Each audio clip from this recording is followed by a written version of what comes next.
Chapter 1 Part 5, Asterisk, T/N, Name Change, Igthorn-Igor, the caravan was soon approaching a forest. They could utilize that fact to estimate their approximate location. Christopher opened up a mental image of a map to confirm that they were indeed making good progress. He could finally relax. Messing up a job related to the Sorceress Kingdom would invite some terrifying consequences. The time was around noon. They just had to pass through this forest, and then they could take a break as planned. This wasn't a wild forest, it showed signs of being well maintained by men, so it shouldn't take too long for them to traverse through this place. The sound of bolting horses could be heard within the wobbling carriage, which was when the carriage also started slowing down. Christopher took a peek at the mercenary leader, and found his aura to be completely different from just then. Things were getting serious. "Excuse me, but it looks like I have a job to do." Two men poked their head through the portiere, subordinates of the mercenary leader. "Sorry, boss. This guy said there are a lot of villagers hiding in the forests," the merc said as he turned to face Christopher. The one who he had referred to as this guy was their scout. "Not bandits, but villagers? How'd you know that?" "Yes. First is their equipment. They were neither armored nor armed. Many of them are using hoes as improvised weapons, not clubs but hoes. Even rocks could be weaponized, but hoes you say? That's odd. No, were they metal hoes? I couldn't get a closer look, but they appeared to be made out of wood." Christopher, who had been silently listening into the conversation, thought that it must have just been regular villagers who were returning home after working on their farms. Huh? Really? Hoes? Is this a hoax? It didn't feel like that was the case. Send a few men to disperse them? Maybe we're being too cautious, the mercenary leader mumbled. The situation called for everyone to speak their minds, and that was probably why he was mumbling loud enough to himself for the others to hear. Probably. "Excuse me, sorry for butting in on your conversation, but can I say something?" "Ah, that's fine. As long as it's constructive suggestions, we can never have too many of those. First of all, this forest is well maintained, a cultivated forest. People let their pigs forage here or something. Aren't they just here to round up their pigs? If that's the case, if we were to disperse them, it might seem as though we are trying to steal their sounder of swine.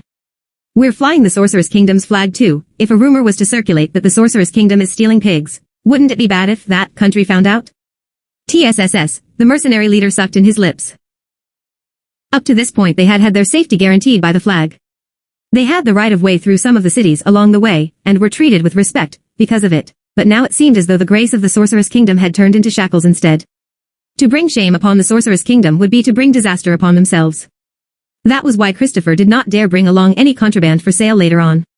"You said there were a lot of them. How many is a lot?" "For a rough estimate, felt like there were around 50 men. I think that's too much manpower for simple farm work. What about you?" He was the one to bring farm work up, but his parents were merchants too. Christopher had no experience raising pigs. No. I don't know if that's too many or too little. I have no idea how many people are necessary to catch a pig. Maybe they're here to plant more trees, or even cut down some. I heard there were also some types of farm work that require pigs or something. Well, if they brought hoes, then that would be more likely. Then, what about the noble of this land? Any tales of him working his serfs to death? Christopher kneaded his thick neck as he replied. No, I had seen him once in the past. He's pretty young but also highly reliable. His domain has also been stable under his management. If he was to learn more about the etiquette of the aristocracy and political strategies, he would have a bright future ahead of himself. Though he didn't know him well, they had had conversations back when Christopher supplied alcohol to some tavern in the capital that was being funded by the Eight Fingers. It was unfortunate that Christopher had not been given a warrant of appointment, so he had never done business with that noble even when he had to pass through this section of road in his domain before.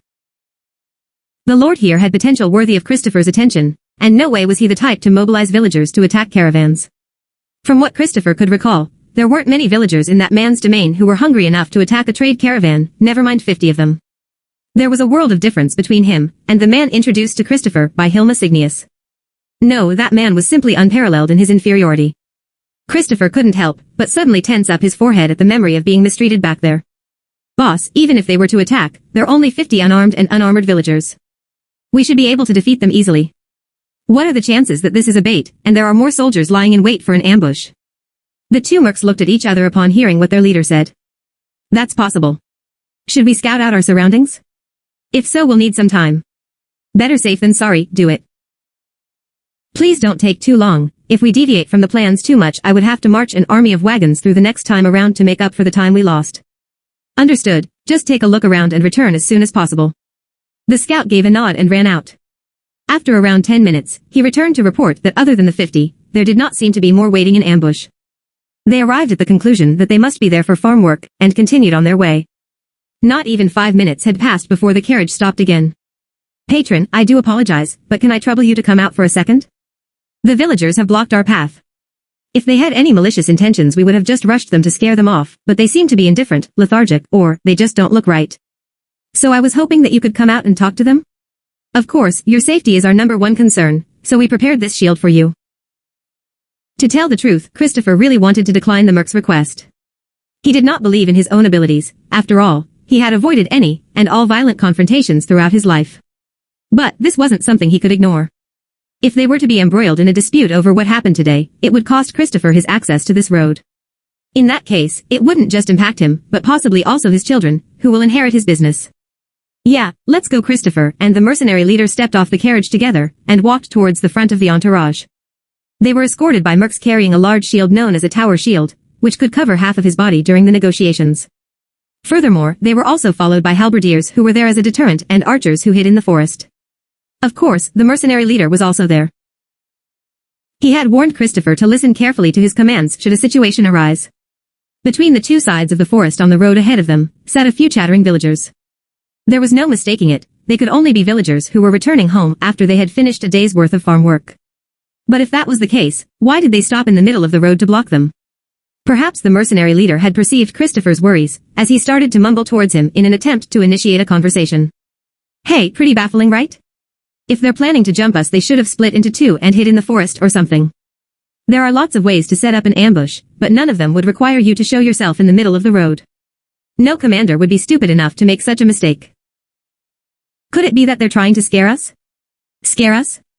With their equipment? With those numbers?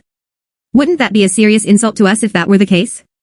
Has my patron only employed mercenaries of such low levels before?" It was just as he had said. Christopher did not bother replying, but only stared towards the villagers. That said, the distance between them was huge, and there were rows upon rows of mercenaries standing in front of them. "I'm just a simple merchant who has accepted a transportation contract. If you're on the road to beg some noble or whatever, we do not want anything to do with that. Please vacate the road, otherwise we will be forced to bear arms against you all in the name of self-defense."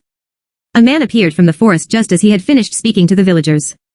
The man had donned an exquisite set of full-plate armor, but because he wasn't wearing his helmet, Christopher could see his face. It was someone Christopher had met before. "Unfortunately, for the sake of the kingdom's future, I cannot allow you to pass." "Huh?" Christopher couldn't stop himself from vocalizing. It wasn't just him either, the mercenaries around him had made similar sounds too. "I see. Looks like there has been some sort of a misunderstanding. We are just transporting the Sorceress Kingdom's food aid to the Holy Kingdom." "I knew it. Ahem dash. I knew it. That's precisely why I'm doing this. What the fuck is this guy talking about? Or rather, what kind of thought process would lead you to that conclusion?" Christopher was perplexed from the depths of his heart. But wait, it doesn't matter what this unpleasant fool thinks. I don't think his domain is even close to this place. Why is he here? Are they in cahoots? But would the lord of this land even bother working with this guy? Meh, whatever. Christopher thought. The man had admitted guilt already. Now Christopher could report back to his superiors that they were delayed by fools who were standing in the Sorceress Kingdom's way. It shouldn't even be a problem with the kingdom, or the Sorceress Kingdom, if they were to kill them all. Just as he was about to motion to the mercenaries around him to slaughter them, he felt a strong feeling that he shouldn't. The man they called Philip is a nobleman who has the backing of Hilma Signius. Christopher, who was humiliated and had to hide his anger beneath a fake smile back then, was told that though this man was moronic, he still had value, so it was best to just ignore his own humiliation. Would it be such a good idea to kill a valuable pawn of the 8 fingers? Speaking from common sense, there'd be no way a local noble would attack a caravan that was flying the Sorceress Kingdom's flag. Everyone should know that that would just invite the Sorceress Kingdom's wrath and spark all-out war between the nations. No matter how dumb a noble may be, they certainly wouldn't do something so brain-dead. If that was the case, what would his reason be to undertake such a task?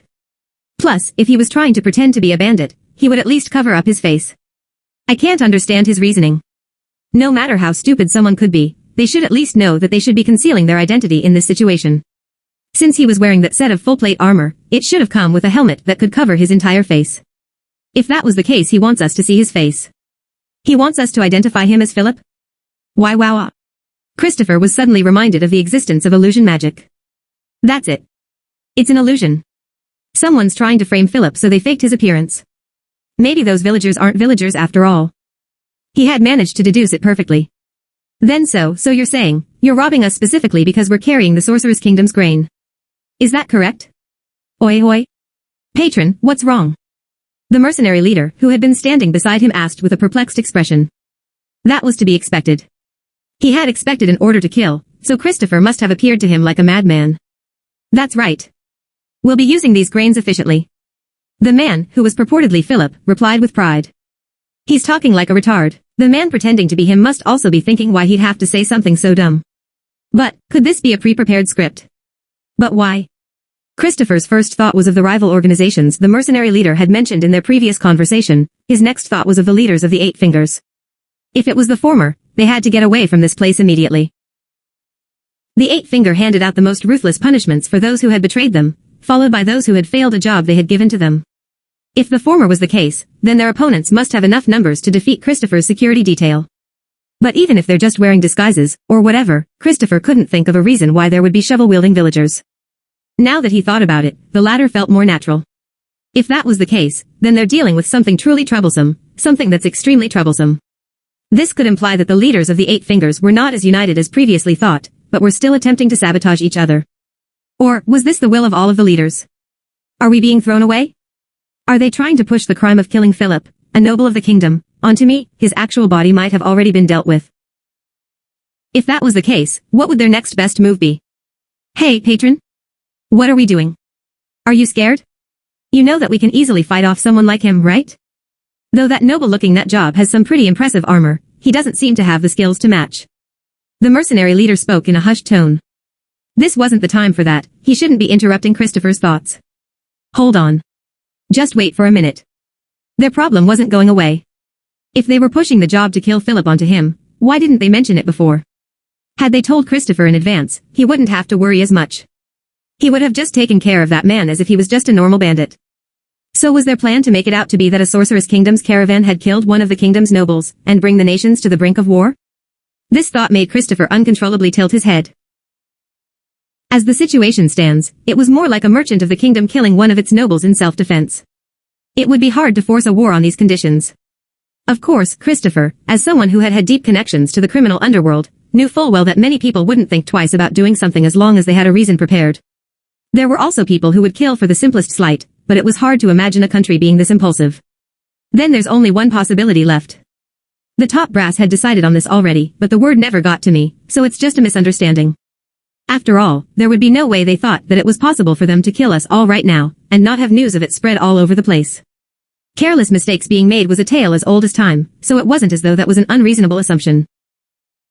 What would be his best move from this point onward? If he was to take independent actions, there was a chance that he would be taken care of.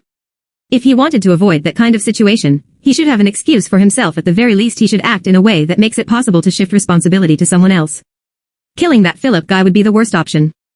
Once he's dead we can't bring him back, and it would probably anger Signia-sama. If that's the case, leave the cargo, leave this place.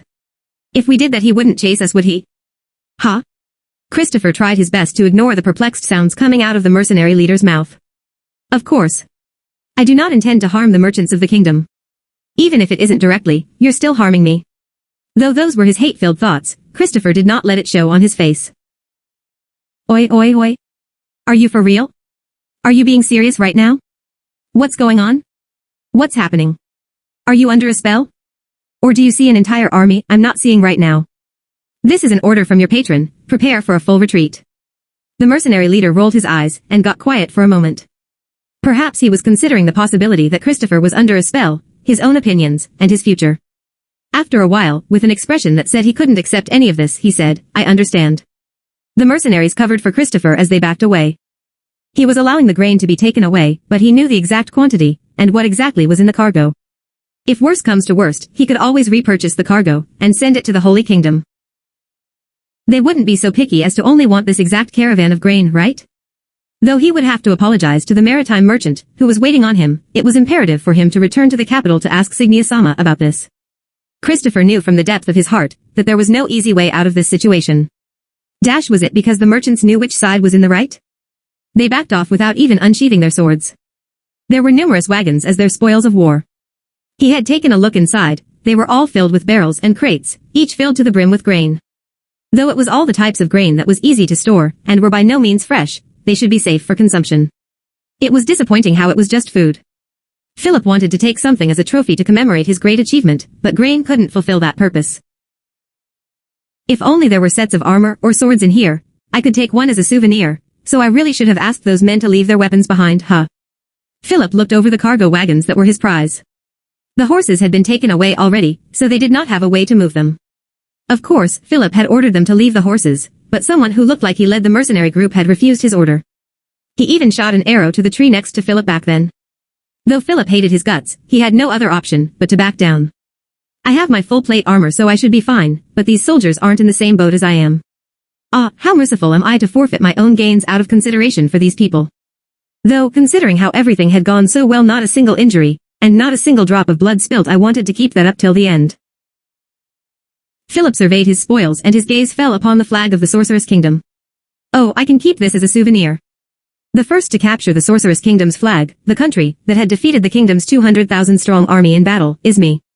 Omo, Philip nodded his head. Though he wanted to hide his joy, he couldn't help but smile. A perfect conclusion suited him the best, as he thought. He was truly someone with exceptional abilities. This made him extremely happy. In front of him were the excellent fruits of his labor. Since there were multiple flags around, it should be fine if he did it to one of them, right? After finishing that thought, Philip dropped the flag and began to stomp on it. The image of the Sorceress Kingdom's flag being defiled with dirt filled his heart with excitement. This wasn't something anyone else in the kingdom could accomplish. That's right, Philip had accomplished what no other man could. Look at that. I'm not a good-for-nothing after all. Compared to brother, compared to father, compared to everyone else in the kingdom. I'm truly the greatest. Ah, my lord. Can we really take these? Or is it better to leave them where they stand? One of the villagers checking the wagons asked timidly. With his excitement curbed, Philip asked without masking his emotions, "What are you talking about?" "No, you see, won't those who ran away come back with soldiers?" "What do you mean? You think it would be better if we killed those merchants?" "And no. I didn't mean that. Killing them would have been unnecessary." "Then what are you trying to say?" My lord. What should we do about these? If we can take them back, how do we do that?" The other villagers chimed in. It was what was bothering Philip as well. What should we do? Even if he forced all 50 of them to carry it back all on their backs, it still wouldn't be enough to move all of their spoils back. The carriages themselves were also of high quality, so they could probably fetch a fair price, or Philip could just use them. But, with the manpower he has on hand, moving these back wouldn't be an easy task. It would be heavy, grueling physical labor. Right as Philip was agonizing over the matter, he heard the sound of people running on grass. Upon looking at the source of the sound, he saw the silhouettes of two masked men. Philip Kaka. It was Wayne's voice, but his equipment looked completely different from before. The dirty leather armor he had on was now replaced by a sturdy chest plate. He had a sword by his waist too. Why would he change his equipment? Philip felt doubt in his heart, but the feeling of excitement over the result of this operation was much stronger, and thus overrode it. "Hey. You two. Come over here, look at our haul." What happened? Wayne stood still, surveyed his surroundings, and spoke with an incredulous tone as if the cargo wagons being there was a strange sight to behold. Outside of regular combat and raids, once he considered that, Philip understood what questions Wayne had in mind. As if to affirm Philip's thoughts, Igor opened his mouth to ask. "Exactly. Looks like none of Philip Kaka's soldiers have been harmed. The ground looks fine, the air looks fine, not even a whiff of blood. What kind of tactic did you employ? Did you have on your person any special magical items? If only he had any arcane talents, but that wasn't what Igor was talking about, was he? None of that. After all, I've gathered a great number of men. The enemy simply did not want to fight to their deaths. I think." The two of them turned to face each other, but because both of them had their faces obscured, he couldn't see what their expressions were like. "Now then, how should we split this?" If he was being honest, the spoils of war in front of them were there entirely because of Philip's actions. It did irritate him somewhat that he had to split the prize with two people who had just been standing far back as spectators. However, if Philip were to take it all for himself, they would surely be unhappy too. After all, they also had to mobilize the villagers in their domains. 80% of the spoils should go to Philip, those two can take the rest of it. To take 1/10 of the spoils each just for mobilizing some villagers, there'd be no way they would want more, right? No need to worry about that. It doesn't sit right with us if we were to take a portion of the spoils without doing anything at all. Please, Philip Kaka, you should take it all. I trust that there aren't any objections? That's right, Philip Kaka should take it all, including the cargo wagons. Even someone like Philip would feel guilty to take it all after hearing such cordial words. Though they did say their villages were too small so Philip couldn't stay there, the fact that they had set up camps near the forest and had prepared food for him meant that those favors must be repaid. Nonsense, nonsense. Aren't we partners? I would have to leave some of the spoils behind anyways, please feel free to use them. No, we have more than enough, Philip Kaka. Wayne replied without hesitation, not a single shred of doubt was present in his answer. These were all earned through Philip Kaka's efforts. As the etiquette of the nobility would dictate, we cannot accept these. Is that true? Yes, both of them answered simultaneously. They seemed to possess an unyielding will on this matter, so there was nothing he could do about it. This is all mine? Philip's heart fluttered at that thought. Since it has come down to this, I'll take it all. Also though I'm embarrassed to ask, I do have a request for you too. Could I borrow some horses to pull these wagons? Horses? What should we do? We'll discuss this privately for a second, please excuse us. The two who had temporarily left his presence seemed to be exchanging their opinions, but from this distance it was hard to tell if they were talking at all. They seemed to reach an agreement after a while, and promptly returned to Philip. We'll prepare the horses as soon as possible. However, because these aren't war horses but work horses, could you return them shortly after you're done with them? Thank you very much. An important thing to note, it would probably be best to lower the flags of the Sorceress Kingdom. You wouldn't want to be seen by regular folks while transporting your spoils back, so though it will be difficult, please consider transporting them through the forest. Understood, I'll do that. Then the two strode away as soon as they were done talking. Soon their silhouettes could no longer be seen in the forest. Philip surveyed the cargo wagons again. This was proof of his victory. They were as bright as his future. On the other hand, that which now rests underneath Philip's foot, the dirt-ridden flag of the Sorceress Kingdom, was a representation of that country's eventual downfall. Mini FAQ, Q, are we finally done with Philip? A, nope, he shows up later on, but at least the next part will be about Ains and Erantal. Q, where are we at? A, as of this part, 104/568. Q, where do I send feedback on errors and whatnot? A, direct them to fanficers@protonmail.com. Hitori's comment corner, I'm back. A bit late, but I'm back. Took quite a while. When the part is this big, proofreading takes just as much time, if not more, than TLing. As I've said before, my schedule isn't looking too good. Don't expect consistent releases, it'll be out when it's ready. I will try to get as much content out as possible, while it is the weekend though. To that one art streamer, you know who you are. Ketos. Clone. New paste. Few persons can be made to believe that it is not quite an easy thing to invent a method of secret writing which shall baffle investigation. Yet it may be roundly